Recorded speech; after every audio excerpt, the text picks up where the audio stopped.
Bonjour ma sœur et bienvenue à notre chaîne de femmes chrétiennes, celles-là qui veulent plaire au Seigneur, qui aiment le Seigneur et qui veulent marcher selon sa volonté. Alors aujourd'hui, je voudrais que toi et moi nous partagions dans l'évangile de Jean, ok, à partir du verset 15.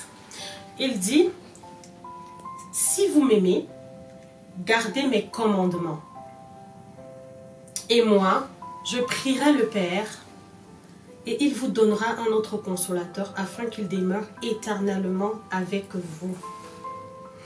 L'Esprit de vérité que le monde ne peut recevoir, parce qu'il ne le voit point et ne le connaît point. Mais vous, vous le connaissez, car il demeure avec vous et il sera en vous. Et j'aimerais qu'on descende encore un peu plus bas. Au verset 22, le verset 22 dit, Jude, non pas l'Iscariote, lui dit, Seigneur, d'où vient que tu te feras connaître à nous et non au monde?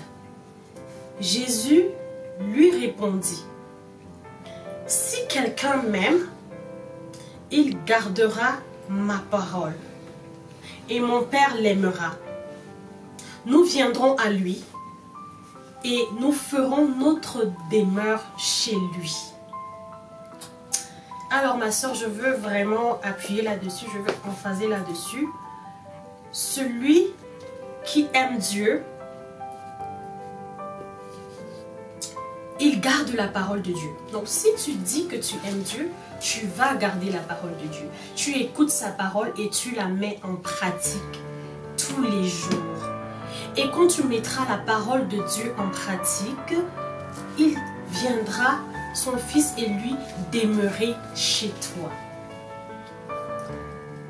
Alors, ceci étant dit, j'encourage encore mes sœurs. Si nous disons que nous aimons Dieu, mettons sa parole en pratique.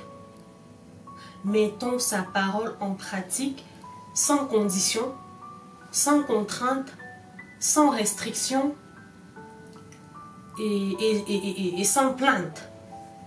C'est ainsi qu'il agira, c'est ainsi qu'il nous guidera, c'est ainsi qu'il nous comblera. Alors, si dans ton mariage, le Seigneur te dit, la parole de Dieu te dit, femme, sois soumise à ton époux. Ne demande pas, pourquoi me soumettre à mon époux si mon époux ne m'aime pas? Pourquoi veux-tu te retenir de faire la parole de Dieu parce que l'autre ne le fait pas? Toi, fais ta part. La parole dit à la femme, femme, respecte ton époux, sois soumise à ton époux.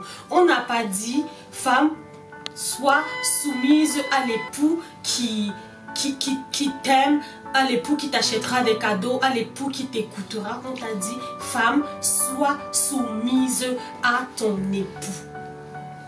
Alors, si ton mari ne t'aime pas, parce qu'il est aussi dit à l'homme d'aimer son épouse comme le Christ a aimé l'Église.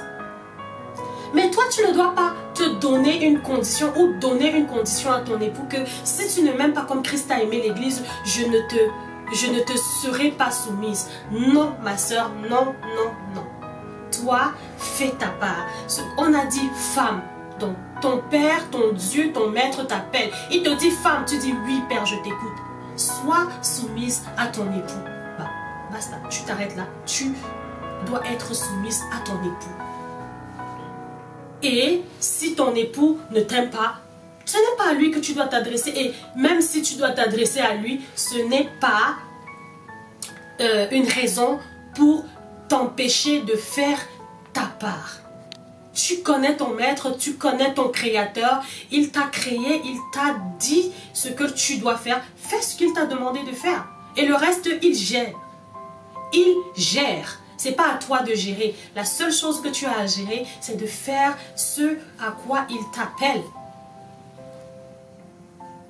Fais ce que Dieu te demande de faire et c'est tout. Le reste, il gère. Il a dit que tu pouvais venir vers lui avec des prières et des supplications, lui parler de ce qui te dérange, de ce que tu veux. Tu vas vers lui, tu pries, tu supplies et il intervient. C'est lui qui peut toucher le cœur, c'est lui qui interpelle les uns et les autres. Comme il touche ton cœur pour que tu fasses sa volonté, il est aussi capable de toucher le cœur de ton époux pour qu'il fasse sa volonté. Maintenant, toi, n'endurcis pas ton cœur parce que l'autre ne fait pas la volonté de Dieu. Après, comme je dis, c'est lui qui touche ton cœur pour que tu fasses sa volonté. Parce que la parole dit que c'est lui qui met en nous le vouloir et le faire.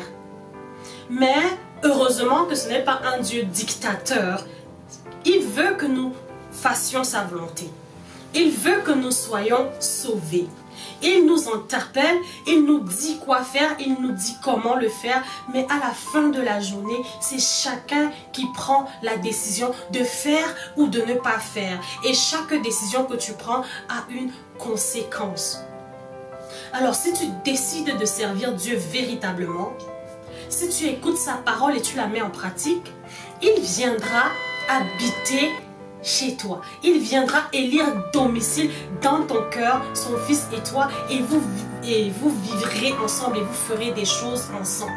Pour celui qui ne fait pas sa volonté, pour celui qui veut endurcir son cœur, il y aura aussi une conséquence. Ça veut dire que quand tu décides de ne pas faire la volonté de Dieu, tu t'éloignes de Dieu et il n'y aura pas de relation entre Dieu et toi. Tu auras décidé, tu auras pris ton chemin. Et celui qui ne fait pas la volonté de Dieu, le Père, il fait la volonté du diable. C'est aussi simple que ça. La parole dit que celui qui pêche n'est pas de Dieu. Il est du diable, car le diable pêche dès le commencement. Donc tu choisis ton camp. Si tu endurcis ton cœur et tu ne veux pas faire ce que Dieu te demande de faire parce que ton époux ne veut pas faire sa part, bah ça veut dire que tu choisis ton camp. Ça veut dire que tu choisis le camp de l'ennemi, le camp du diable qui est rebelle. Donc tu te rebelles avec lui. Si ton mari est rebelle, bah, chacun d'entre vous, vous avez choisi votre camp, vous avez choisi le camp de l'ennemi.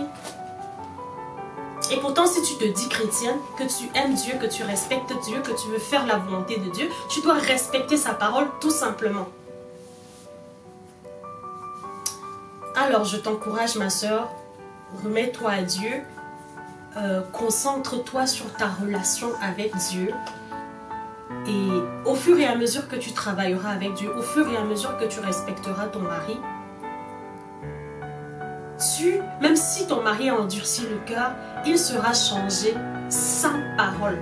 C'est ce que la Bible dit. Il sera changé sans parole. Donc on te demande de ne pas argumenter avec lui, de ne pas entrer en bataille avec lui, mais de faire juste la volonté de Dieu. C'est ce qu'on te demande de faire. Fais juste la volonté de Dieu et s'il doit être gagné, il sera gagné. Pas parce que tu t'es battu, pas parce que tu as crié, pas parce que tu t'es mise en colère, pas parce que tu es entré dans une bataille, mais tout simplement parce que tu as respecté la volonté de Dieu, parce que tu t'es concentré sur ce que Dieu te demandait de faire. Et Dieu qui touche les cœurs, va toucher son cœur. S'il est disposé, il va changer. S'il n'est pas disposé, ce qui est sûr, tu auras fait ta part. Et Dieu sait comment il te récompensera. Alors, shalom ma soeur, je t'encourage beaucoup, beaucoup, beaucoup à rester connecté à la parole de Dieu, à t'attacher à lui, à te laisser guider et conduire par le Saint-Esprit. Et je t'encourage encore à donner ton avis en commentaire. Je t'encourage à partager ton expérience et je nous encourage toutes à marcher pour le Seigneur, à vivre pour le Seigneur et le reste c'est à lui. Shalom.